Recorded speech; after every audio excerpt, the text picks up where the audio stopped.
నిజ జీవిత ధురంధర్ మేజర్ మోహిత్ శర్మ. ధురంధర్ థియేటర్లలోకి వచ్చినప్పటి నుండి ఈ చిత్రం బాక్సాఫీస్ను కుదిపేసింది.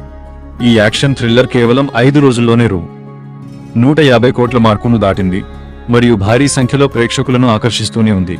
కానీ సినిమా విడుదలకు ముందే దివంగత మేజర్ మోహిత్ శర్మ తల్లి ఈ కథ తన కొడుకు జీవితం నుండి సరైన అవగాహన లేకుండా చాలా అంశాలను తీసుకుందని ఆరోపించడంతో ఆదిత్య ధర్ దర్శకత్వం వహించిన ఈ చిత్రం విమర్శలను ఎదుర్కొంది.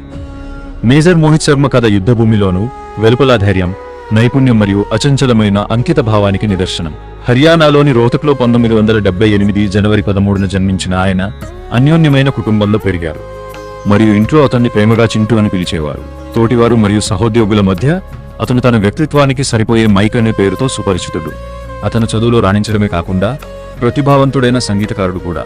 రక్షణ మంత్రిత్వ శాఖ రికార్డు ప్రకారం అతను గిటార్, మౌత్ ఆర్గాన్ మరియు సింథసైజర్లను సునాయాసంగా వాయించగలడు మరియు అతను తరచుగా ఏదైనా కొత్త విషయాన్ని నేర్చుకునేవాడు.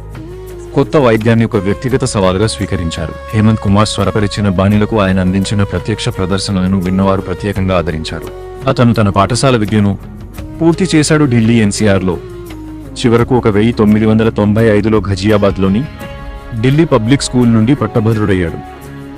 మంచి విద్యా ప్రతిభతో అతను మహారాష్ట్రలోని ఒక ఇంజనీరింగ్ కళాశాలలో ప్రవేశం పొందాడు. కానీ చేరిన తర్వాత కూడా తన నిజమైన కళ వేరే చోట ఉందని అతనికి తెలుసు.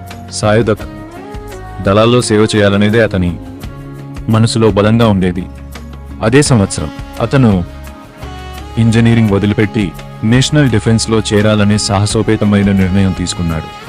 తన ఎన్డీఏ శిక్షణను పూర్తి చేసిన తర్వాత మేజర్ శర్మ 1999 డిసెంబర్ 11న ఇండియన్ మిలిటరీ అకాడమీ IMA నుండి ఉత్తీర్ణులయ్యారు. ఆయన 5 మద్రాసులో అధికారిగా నియమితులై ఆ తర్వాత తిరుగుబాటు నిరోధక కార్యకలాపాలలో పనిచేశారు. ఈ కాలంలో ఆయన చేసిన అసాధారణ సేవకు గాను 2002లో ఆయనకు chief of army staff COES ప్రశంసా పత్రం లభించింది. ఆయన ఆశయం ఆయనను మరింత ముందుకు నడిపించగా 2003లో ఆయన ప్రతిష్టాత్మకమైన 1 పారా స్పెషల్ దళంలో చేరారు. ఒక సంవత్సరం తర్వాత అతను ఇఫ్తికార్ భట్ అనే మారుపేరుతో హిజ్బుల్ ముజాహిదీన్ గ్రూపులోకి చొరబడి అత్యంత ప్రమాదకరమైన ఆపరేషన్లో 2 ఉగ్రవాదులను హతమార్చిన రహస్య మిషన్కు గాను సేనా పథకాన్ని అందుకున్నాడు. అయితే ఆయన చివరి మిషన్ ఆయన వదిలి వెళ్లిన వారసత్వాన్ని నిర్వచించింది. 2009 మార్చి 21న ఆయన ఉత్తర కాశ్మీర్లోని కుప్వారా జిల్లాలో ఒక కీలకమైన ఆపరేషన్కు నాయకత్వం వహించారు. ఛాతీలో బుల్లెట్ తగిలినా కూడా ఆయన పోరాటం కొనసాగించారు. గాయపడిన సైనికులను రక్షించడం మరియు ముఖాముఖి పోరాటంలో 4 ఉగ్రవాదులను హతమార్చడం. అతను చివరికి గాయాల కారణంగా మరణించాడు. కానీ అంతకుముందు తన జట్టు భద్రతను నిర్ధారించాడు. ఈ అసమానమైన ధైర్య సాహసాలకు గాను అతనికి మరణానంతరం అశోక చక్ర పురస్కారం ప్రదానం చేయబడింది. భారతదేశపు అత్యున్నత శాంతికాల శౌర్య పురస్కారం. సినిమా చిత్రీకరణపై స్పష్టత కోరుతూ మోహిత్ శర్మ కుటుంబం ఢిల్లీ హైకోర్టును ఆశ్రయించినట్లు సమాచారం. ఆ తర్వాత ఈ చిత్రం ఆయనపై ఆధారపడి రూపొందలేదని CBFC మరియు దర్శకుడు స్పష్టం చేశారు. జై జవాన్ జై కిసాన్.